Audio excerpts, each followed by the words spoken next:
Spain के traffic control करने वाले इदारे डीजीटी की जानिब से 33 नए स्पीड कैमरे स्पेन की 11 मुख्तलिफ खुद मुख्तार कम्युनिटीज़ की मसरूफ सड़कों पर लगा दिए गए हैं, जिनमें से 20 फिक्स्ड स्पीड कैमरे और 13 एवरेज स्पीड कैमराज हैं, जिनको रडार दे त्रामो कहा जाता है। ये नए स्पीड कैमरे इस मंसूबे का हिस्सा हैं, जिसमें स्पेन की मसरूफ सड़कों 95 कैमरे लगाए जाएंगे।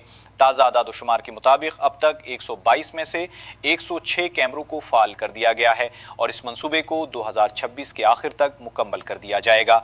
ये 33 नए स्पीड कंट्रोल कैमरे स्पेन के मुख्तलिफ सूबों में लगाए गए हैं, जिनमें एलिकांते, वेलेंसिया, मालागा, इस्तूरियास, अवेला, कैंटाब्रिया, ला कोरुनिया, लास पाल्मास, लियोन, मैड्रिड, मुर्सिया, पोंतेवेद्रा, सेगोविया, अशबिलिया/सेविला, टेनेराइफ, टोलीडो, वियादोलिद और ज़ारागोजा शामिल हैं।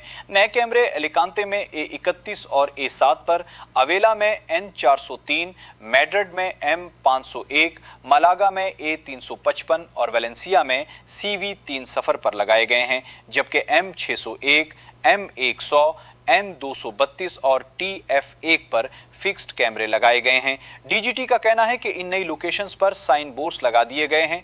इनकी तफसीलात अपने ऑफिशियल चैनल्स पर जारी कर दी गई हैं और नेविगेशन सिस्टम वाली कंपनियों को भी फराहम कर दी गई हैं। डीजीटी इस इक़दाम को बुनियादी तौर पर शहरियों की हिफाजत के लिए एक अहम कदम करार दिया है।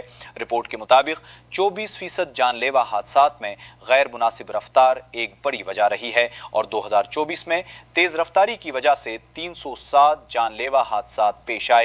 तमाम ड्राइवरों से दरखास्त है कि ट्रैफिक रूल्स, स्पीड लिमिट और रोड साइंस की पाबंदी करें। महफूज ड्राइविंग न सिर्फ आपकी अपनी बल्कि दूसरे रोड यूजर्स की जान के तहफ़्फ़ुज़ के लिए भी ज़रूरी है। मज़ीद ऐसी मालूमात और अपडेट्स के लिए स्पेन न्यूज़ उर्दू ज़रूर फॉलो करें।